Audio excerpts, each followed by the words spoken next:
नमस्कार, एक बार फिर से स्वागत है आप सभी का इंडिया न्यूज़ बिजनेस के खास शो लर्निंग में, जहाँ पे हम बात करते हैं डेली ऐसे टॉपिक के बारे में जो आप न्यूज़ में पढ़ते हैं, न्यूज़पेपर में पढ़ते हैं, लेकिन बहुत सारे शब्द उसमें ऐसे होते हैं जो इम्पॉर्टेंट तो होते हैं लेकिन शायद वो आपको समझ में नहीं आते या आप उन वर्ड्स को डिकोड नहीं कर पाते।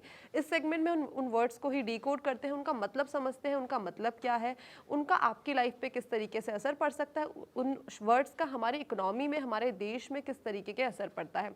आज हम बात करने वाले हैं एक ऐसे टॉपिक की जो शायद से जो फूड हम सबके घर में आता है, लेकिन आज के टाइम पे एक ऐसा टाइम चल रहा है कि शायद ही वो सारे के सारे लोग अपने घर में वो फूड लाना अफोर्ड कर पा रहे होंगे।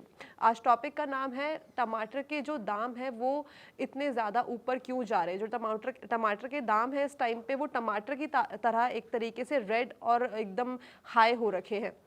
उसी के बारे में हम समझेंगे कि जो टमाटर के दाम है वो इतने ऊपर क्यों है, इसके पीछे का एग्जैक्ट रीज़न क्या है और जो ये दाम वेजिटेबल्स के या पल्सेस के बढ़ते हैं उनके पीछे क्या असर होता है, क्या चेंजेस आते हैं ताकि ये रिटेलर्स के पास आते आते ये दाम बहुत ज़्यादा बढ़ जाते हैं। अगर अभी हम हाल ही में देखें तो दिल्ली में और बाकी शहरों में भी जो टमाटर के दाम है वो 100 रुपये से ऊपर पहुँच चुके हैं, जो कि पहले आज से 2 महीने पहले करीबन 40 से 50 रुपये किलो हुआ करते थे। बहुत सारे लोग इस पर ट्वीट भी कर रहे हैं कि शायद से अगर इस टाइम पे हम टमाटर के अंदर इन्वेस्ट कर लेते तो हमारा पैसा बहुत ज़्यादा डबल हो जाता या डबल से भी ट्रिपल हो जाता। लेकिन इस टाइम पे हम टमाटर एक कमोडिटी में नहीं आता है, एक ट्रेडेबल प्रोडक्ट नहीं है। अगर ट्रेडेबल प्रोडक्ट होता तो डेफिनेटली टमाटर, जिन लोगों ने टमाटर के शेयर्स खरीद रखे हैं तो वो आज काफ़ी अच्छा मुनाफा कमा रहे होते। समझते हैं कि टमाटर के दाम आखिर ऊपर क्यों जा रहे हैं। नमस्कार गौरव जी, स्वागत है आपका शो में।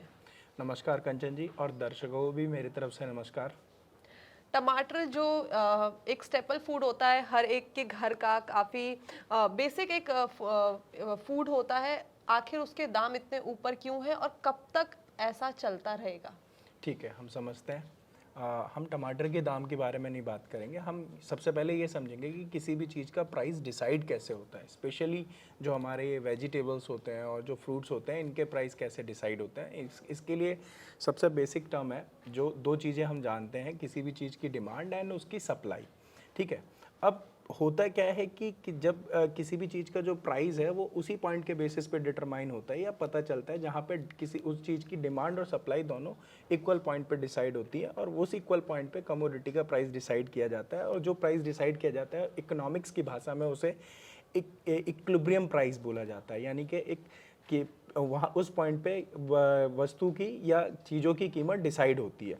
तो सिमिलरली अगर हम टमाटर की कीमत की बात करें तो टमाटर की कीमत भी डिमांड एंड सप्लाई फोर्सेस के वजह से ही के बेसिस पे ही डिटरमाइन की जाती है। अब यहाँ पे समझते हैं कि टमाटो की प्राइस या टमाटर की प्राइस इस समय क्यों बढ़ रही है। तो उसका बेसिक सा कंसेप्ट है कि जब डिमांड और सप्लाई दोनों इक्वल होती है वहाँ पे प्राइस डिसाइड होता है। अभी हम इसको इस तरीके से समझ लेते हैं कि किसी भी चीज़ की जो टमाटर की डिमांड है वो अभी भी सेम जगह पे है और उसकी सप्लाई कम हो गई है। जब सप्लाई कम हो जाती है तो क्या होगा, उसका इम्पैक्ट ये पड़ेगा कि उसका प्राइस भी हाइक कर जाएगा, क्योंकि सप्लाई उतनी नहीं है और डिमांड वहीं की वहीं है। तो डिमांड पूर्ति नहीं कर सकते तो उसकी जगह हम क्या करेंगे, इकोनॉमी में या उस नॉर्मल सर्कमस्टांसेस पे कमोडिटी का प्राइस जो है वो हाइक कर जाता है। और यही एक रीज़न है जिसके वजह से टमाटर के प्राइस जो है वो इंक्रीज़ हो रहे हैं। तो ये समझ लिया कि टमाटर के प्राइस के जो पीछे जो इतना बड़ा उछाल आया है उसके पीछे जो रीज़न है वो सप्लाई एंड डिमांड का रीज़न है कि इतनी ज़्यादा हमारे पास सप्लाई नहीं आ पा रही है ताकि हम इनफ डिमांड्स को पूरा कर सके। तो जो प्राइस हो रहे हैं वो बहुत ज़्यादा बढ़ के आ रहे हैं। इसके बाद अगर हम एक और रीज़न देखें तो मानसून भी इसके अंदर हम एक और रीज़न मान सकते हैं कि इस टाइम पे जो हिल्स एरिया है जहाँ पे हमारी टमाटो की प्रोडक्शन होता है, जहाँ पे क्रॉप लगाया जाता है टमाटो का, वहाँ पे बहुत ज़्यादा हेल स्टॉर्म की वजह से जो बहुत सारी फसलें हैं वो ख़राब हो गई हैं। ताकि उसी की वजह से ये हुआ है कि जो हिल्स वाला जो टमाटर है जहाँ पे उगाया जाता है वो प्लेन्स तक नहीं पहुँच पाया। साथ में जो हमारा ह्यूमिडिटी है इस टाइम पे बहुत ज़्यादा बढ़ चुकी है। तो वेदर और टेम्परेचर को भी हम एक मोस्ट इम्पॉर्टेंट फैक्टर मान सकते हैं जो ये प्राइस राइक एक रीज़न है। राइट, आपने जो बात बोली है कि ये जो प्राइस जो है वो कहीं ना कहीं वेदर के वजह से हुआ है, बट मैं और भी चीज़ें बताना चाहूँगा कि किसी भी चीज़ की सप्लाई पे किस तरीके से इम्पैक्ट पड़ता है और उस सप्लाई के वजह से प्राइस हाइक हो जाते हैं जब सप्लाई शॉर्टेज हो जाती है। बेसिकली अगर हम बात करें तो रिसेंट टाइम पे टोमेटो की जो शॉर्टेज है उसी के वजह से उसके प्राइस हाइक हुए हैं। और वो शॉर्टेज किस तरीके से इम्पैक्ट करती है, मैं उनके कुछ पॉइंट्स बताना चाहूँगा, फिर मैं उनमें से उन पॉइंट्स में से बताऊँगा कि कौन कौन से मेजर कॉजेज़ हैं जो यहाँ पे इम्पैक्ट कर रहे हैं टमाटो के प्राइस को। बेसिकली जब हम सप्लाई को इम्पैक्ट करने वाले फैक्टर्स की बात करते हैं तो उसमें सबसे पहला तो प्राइस ऑफ कमोडिटी ही होता है। किसी भी चीज़ के प्राइस होती है। अब जो किसी भी चीज़ की प्राइस होती है उसका सीधा सा फंडा ये है कि अगर मैं एक प्रोड्यूसर हूँ और मेरा ऑब्जेक्टिव प्रॉफिट कमाना है तो मैं प्रॉफिट कमाना चाहूँगा, तो इस वजह से क्या होगा, अगर किसी भी चीज़ का प्राइस हाइक होगा तो मैं उसकी सप्लाई बढ़ाना चाहूँगा और प्राइस कम होगा तो मैं सप्लाई कम करना चाहूँगा। ये एक पहला फैक्टर हो जाता है। दूसरा, अगर हम फैक्टर्स की बात करें, आपने ऑलरेडी उसके बारे में बता दिया, वो होता है सीजनल फैक्टर। अब क्या होता है कि जो फार्मिंग होती है उसके लिए एक सूटेबल वेदर होता है हर एक चीज़ के लिए, कि किसी भी चीज़ की खेती पर्टिकुलर सीजन के हिसाब से की जाती है। तो यहाँ पे अभी जैसे सीजनल फैक्टर्स में जब हम बात करते हैं तो हैवी रेनफॉल्स, और पिछले दिनों में आपने देखा होगा कि काफ़ी ज़्यादा हीट वेव्स चली, तो ये भी एक रीज़न है जिसके वजह से किसी भी चीज़ की सप्लाई पे फ़र्क पड़ता है, यानी कि सीजनल कॉजेज़ के वजह से सप्लाई पे फ़र्क पड़ता है। इसके अलावा इनपुट कॉस्ट भी एक कारण होता है। अब इनपुट कॉस्ट क्या होता है कि जब हम किसी भी चीज़ को प्रोड्यूस करते हैं तो उसके प्रोडक्शन में चीज़ें उसके प्रोडक्शन में हमें कुछ इनपुट्स लगानी पड़ती है, जैसे लैंड, लेबर, कैपिटल, इस तरीके का इन्वेस्टमेंट हमें करना पड़ता है और उसकी भी एक कॉस्ट होती है। तो जब ये कॉस्ट हाइक होती है तो इससे भी उसके प्राइस पे फ़र्क पड़ता है, तो उसके वजह से सप्लाई पे भी फ़र्क पड़ता है। तो ऐसे बहुत सारे रीजंस हैं जिसके वजह से किसी भी चीज़ की सप्लाई पे फ़र्क पड़ता है। अब अगर हम टमाटर के केस में बात करें तो मैं 3 मेजर पॉइंट कवर करना चाहूँगा। पहला ये है कि लास्ट ईयर बीन्स के प्राइस जो थे वो बहुत ज़्यादा हाइक पे थे। तो जो प्रोड्यूसर्स थे, जो फार्मर्स हैं जो टमाटर की खेती कर रहे हैं, उनको लगा कि भाई हम बीन्स की खेती इस बार करते हैं, हमें बीन्स में ज़्यादा प्रॉफिट मिलेगा। ये इसको हम बोलते हैं सब्स्टिट्यूशन इफेक्ट। कि हुआ क्या कि टमाटर और बीन्स दो कमोडिटीज़ हैं, फार्मर को लगा कि मेरे को इस पर प्रॉफिट ज़्यादा मिल पाएगा तो उसने बीन्स के प्रोडक्शन को बढ़ा दिया, तो बाय डिफ़ॉल्ट टमाटो की सप्लाई कम हो जाएगी। तो एक तो ये रीज़न रहा। दूसरा रीज़न हम ऑलरेडी डिस्कस कर चुके हैं जो कि सीजनल फैक्टर्स के वजह से था, हैवी रेनफॉल्स और उससे पहले की हीट वेव्स। ठीक है, तीसरा रीज़न अगर हम बात करें, जैसे कर्नाटका में अगर हम बात करें तो वहाँ पे ट्रांसपोर्टेशन कॉस्ट हाइक हो जाने के वजह से भी टमाटो के प्राइस पे फ़र्क पड़ा है।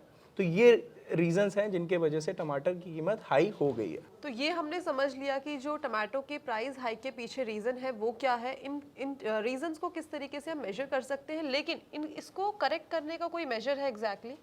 हाँ, इसके करेक्ट करने के कई सारे मेजर्स हैं, बट अभी फ़िलहाल मैं आपको एक बेसिक मेजर बताता हूँ जिसको हम बोलते हैं प्राइस सीलिंग।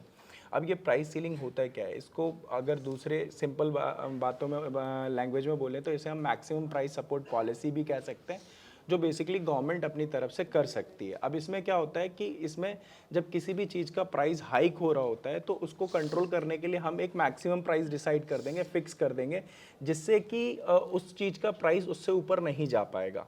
जैसे मैं एग्जांपल के लिए बताता हूँ कि रीसेंट पीरियड में, अभी कल परसों की बात है, तमिलनाडु की गवर्नमेंट ने तमिलनाडु में फार्म फ्रेश आउटलेट करके स्टार्ट किया है। और उस फार्म फ्रेश आउटलेट में आपको पता होना चाहिए कि जो टोमेटो है उसका प्राइस 68 रुपीज़ पर केजी के हिसाब से है, और गवर्नमेंट ने अपना जो टारगेट डिसाइड किया है वो टारगेट अभी 60 पर केजी तक डिसाइड किया है। तो ये क्या है, ये इसमें प्राइस सीलिंग हो गई। Price ceiling is just like, थोड़ा और आसान करके समझते हैं, जैसे फॉर एग्जांपल अगर अभी हम इस जगह पे बात करें, मैं एयर बैलून को जिसमें हवा भरी है अगर मैं उसको छोड़ूंगा तो वो ये ऊपर छत तक जाएगा। दैट मीन्स एक मैक्सिमम लिमिट उसकी यही हो गई कि ये इससे ऊपर नहीं जा सकता। सेम गवर्नमेंट भी यही करती है कि एक प्राइस सीलिंग कर देगी, मैक्सिमम प्राइस कर दिया, अब प्राइस जो हाइक होगा तो वो मैक्सिमम इसी प्राइस तक जा पाएगा। इसका बेनिफिट क्या होता है, एक तो ये हो गया कि जो लोग नहीं अफोर्ड कर सकते अब उनकी पॉकेट में थोड़ा सा ऐसा हो जाएगा कि वो खरीद सकते हैं। दूसरा इम्पैक्ट ये भी होता है कि जब किसी भी चीज़ का प्राइस हाइक हो रहा होता है तो लोग क्या करते हैं, जो सप्लायर हैं वो इनको स्टॉक करना प्रेफर करते हैं कि थोड़ी सी मार्केट में और सप्लाई शॉर्टेज नज़र आएगी तो हम ज़्यादा पैसे चार्ज कर सकते हैं। इसको आप ब्लैक मार्केटिंग भी कह सकते हैं, या आप इसको एक तरीके से स्टॉक रखना को ख़त्म करने का, या मार्केट में शॉर्टेज दिखाना जिससे कि हम ज़्यादा पैसे चार्ज कर सकें। बट जब इस तरीके के आउटलेट्स ओपन हो जाएंगे गवर्नमेंट के, जहाँ पे गवर्नमेंट प्राइस सीलिंग कर देगी, तो उसका इम्पैक्ट ये पड़ेगा कि जिन्होंने स्टॉक मेंटेन करके रखा हुआ है दे विल रिलीज दैट, कि भाई अब तो ऑलरेडी कम प्राइस में मार्केट में अवेलेबल है तो हम ज़्यादा प्राइस नहीं चार्ज कर सकते। तो ये एक तरीका है जिसकी हेल्प से जो रिसेंट में प्राइस हाइक हो रहा है उसको कंट्रोल किया जा सकता है। जी, तो हमने समझ लिया कि जो टोमेटो का प्राइस है उसमें इतनी ज़्यादा बढ़त क्यों आ रही है, लेकिन हो सकता है ऐसी खबरें भी आ रही है, सोर्सेज से पता चला है कि आने वाले टाइम पे शायद से हमें कुछ ही दिनों में राहत मिलने वाली है टमाटो के प्राइस हाइक से, एक नॉमिनल प्राइस में वापस से हमें बिकता हुआ दिखेगा टमाटर। ऐसी अपडेट्स के लिए जुड़े रहिए इंडिया न्यूज़ बिजनेस की खास सेगमेंट लर्निंग के साथ। धन्यवाद।